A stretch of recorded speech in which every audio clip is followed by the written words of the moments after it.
Good morning, dear students. Hope all of you are doing well.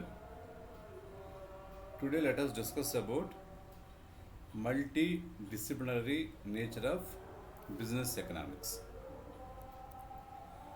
In other words, economics is dependent, or economics is getting the contributions from various subjects or various disciplines, such as management, economics, accountancy, operations research, mathematics, statistics, organizational behavior, psychology, etc.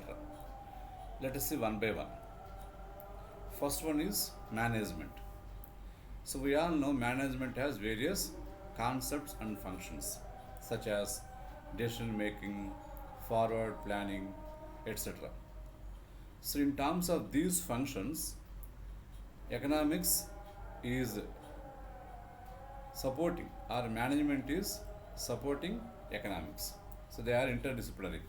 That's where we can see business management or business economics. Next one is economics. So economics already we have discussed. So it has microeconomics and macroeconomics. So macroeconomics has certain concepts, theories, functions such as demand function, cost function, production function, supply function, etc. And it also gives overview of the economic environment. So business economics is taking the advantage of all those concepts and theories of the economics. Next one is accountancy. In accountancy, we all know we come across journal, ledger, final accounts, various statements, various analysis, etc. So accountancy provides information related to costs, revenues, profits, losses, etc., which form the basis of business economics. So business economics is taking advantage of all those contributions made by the accountancy. Next one is operations research. In operations research, we come across various models such as transportation, linear programming, queuing, assignment, replacement, etc. So they all contribute to business economics in solving managerial problems. Let us take a small example. Let us say in a bank, so they have some 2 3 counters. So before some counters there may be big queues, and before some counters there may be less queues. So whenever the queue is lengthier, what happens? Customers will not be happy. So they will not be interested in continuing their loyalty with the bank. So therefore the bank management has to solve the problem.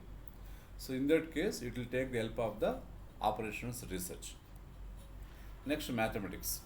We all know in mathematics we come across vectors, calculus, algebra, exponentials, etc. So all these help in terms of decision making and forward planning. In other words, business economics is taking the advantage of the tools and techniques of the mathematics. Next one is statistics. So in statistics, we come across various tools and techniques such as measures of central tendency. Usually we call them as averages. Measures of dispersion such as standard deviation, variance, etc. Similarly, correlation, regression, time series, etc. So all these help in terms of analysis and decision making. So business economics take the advantage of all these tools and techniques of the statistics. Next one is organizational behavior. In the organizations, people behave individually and in group wise.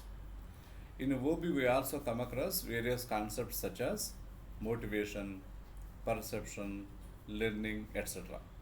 So all these enable business economics to study and develop behavioral models of the firm, integrating the management's behavior with that of the owners. So management, owners. In other words, employer, employee. So unless these are integrated, the organizations cannot survive and cannot grow. So that's where we can see the support of OB to the business economics. Next one is psychology. So we all know nowadays we find various types of psychologists, and we have noticed that even in schools and colleges also nowadays, the managements are innovating psychologists in terms of solving the various types of complexities or problems or issues of the students. So psychology contributes towards understanding the behavioral implications of consumers, suppliers, investors, workers, etc. We all already they have discussed. So consumers' behavior or various types of suppliers, how they supply, when will they increase the supply, when will they reduce the supply, or when will the consumers consume more, when will they stop consuming. It's like that all those things are taking advantage of psychology. So business economics is getting the support of psychology in terms of solving all those things. So that's all for today's discussion, dear students. If you have any doubts, please get them clarified. Otherwise, let us end the session for today. Thank you so much.